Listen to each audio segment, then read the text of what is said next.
see everybody through the glare from that. So I am super happy that you've all decided to come show up for me. It's been a super duper long road getting here. And it's one of those things where you wait for the payoff, and you wait for the payoff, and you wait for the payoff. And you know it's coming. You know it's coming. So now that it's kind of finally here, it's a little bit overwhelming, or at least whelming. And I'm looking forward to kind of displaying to you guys what I do. So, for the short of it, I go here for music composition, if that wasn't already completely clear. And one of my favorite things to do is arrange.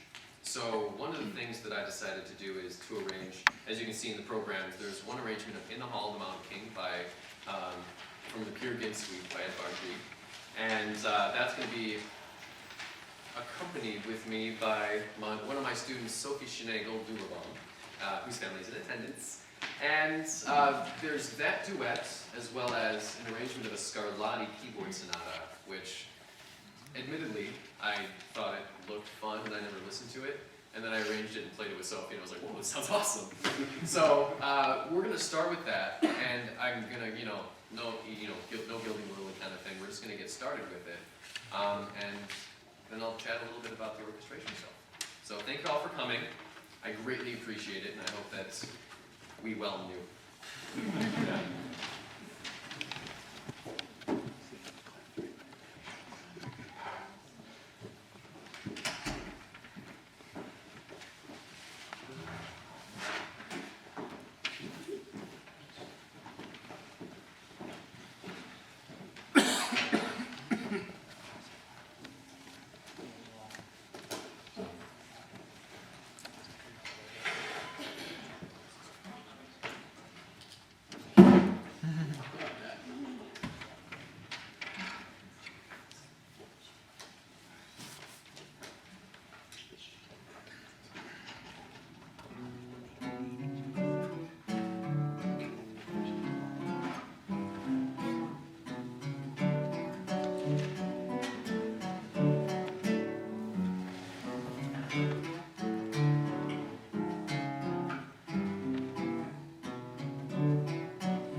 something special for my Sophie Chenet.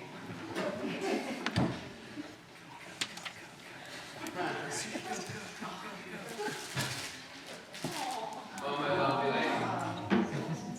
I really appreciate it, and you've been so amazing. I'll take this. Thank you.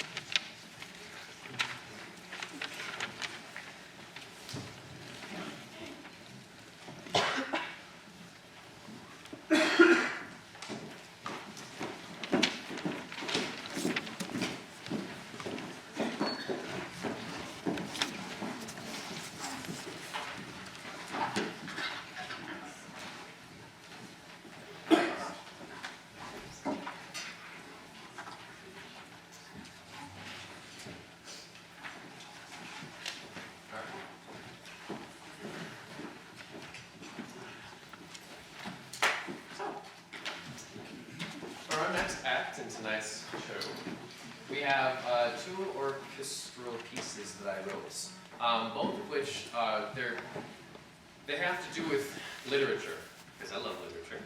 And the first piece, oddly enough, these are out of order. We're going to start with Charybdis, and then we're going to have Carton's Bluff. Charybdis itself is a piece based off of a segment of the Odyssey, which I'm sure many of you are familiar with the fact that the sirens brought the ships to shipwreck, that kind of thing. Not many people are familiar with the fact that there was a great ocean beast that caused the shipwreck. A lot of people think, oh, it was the cliffs, oh, it was this, it was that, but they were drawing them into the great whirlpool that was Charybdis. And I like, one of my favorite quotes of it is that with one gulp, the mountains came into view. With another, the ocean would surely be gone. And it's pretty brutal. I love that. So we have the Charybdis as our first piece. And I figure I'll talk about the next one after this to give us all a chance to get tuned and resituated. But for now, enjoy. Oh, should I talk about like this? Here, I'll give a really quick recap. Really, really quick. So, for the story of it, because it's a story. At the get-go, we see our piano serenading us with a slow dirge of their sort of internal monologue. And eventually, the strings never really come in, and we have sort of like that the wind and the ripping of the sails is forcing them to focus on the sea. At a certain point, there's a big fermata, and then suddenly this mist comes over the terrain. And through the mist, we have our wonderful Jim Franklin playing the cor anglais as the siren song. So things happen, it gets really intense, the Charybdis arises, and people die, that kind of thing. And at the very end, it gets a little bit more peaceful. We have part of the story where they have a great sense of relief, almost like coming out of a nightmare. And at that point, they approach the great Isle of Apollo. I don't know if anybody know about that, but I'm just going to leave it and say that it's a bad situation. But it sounds nice. So, thank you. And this is Charybdis. Oh, yeah. Go ahead.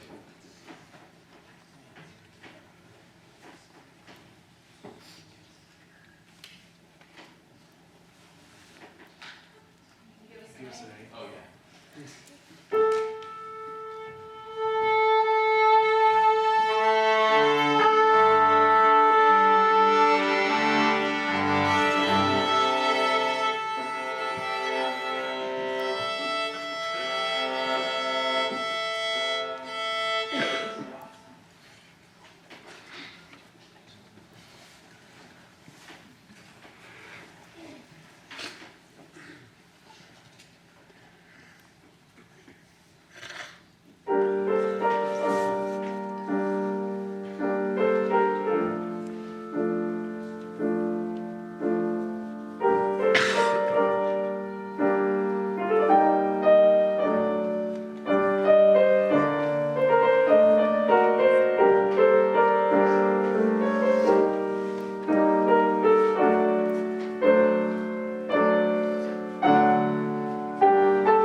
Marks, a marvelous veteran, has joined me for the trumpet for this piece, and I really, really appreciate it. It meant a lot, and without him, the piece would hardly have its sonorous tone that it would.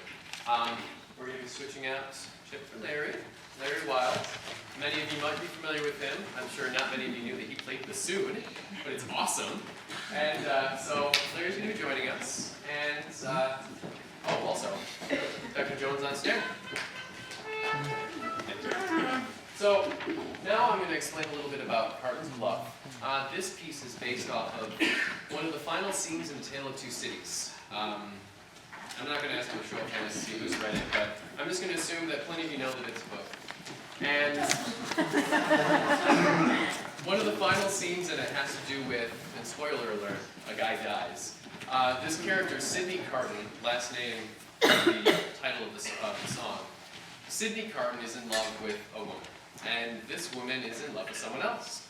So, another side note, it's in revolutionary France, so, you know, the guillotine's a pretty big thing. This gentleman, who the girl is actually in love with, gets sentenced to the guillotine, and it's a dramatic affair because, oh, she's in love, and it's something, something, something. And Sidney Carton, in an act of incredible altruism, decides to martyr himself in the man's place.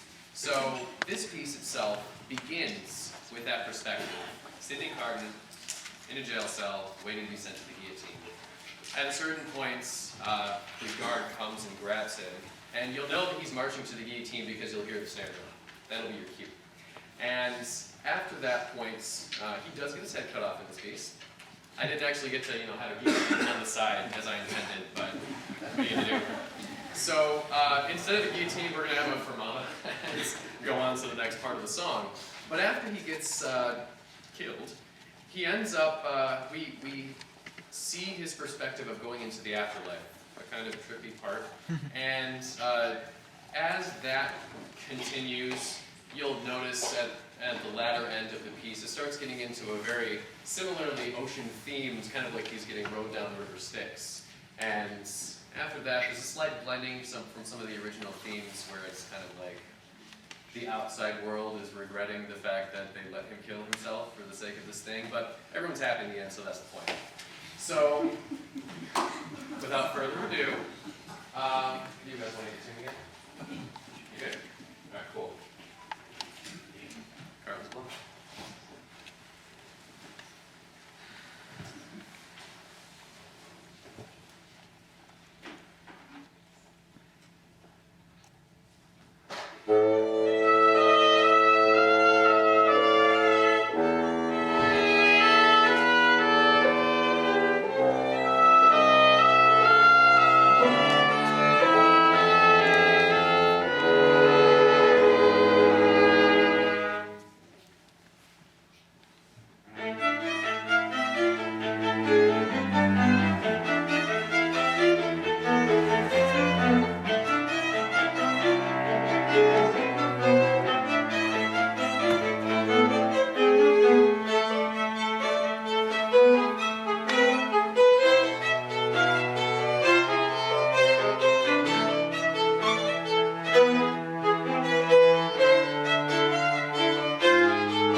Communicate with each other, that kind of thing.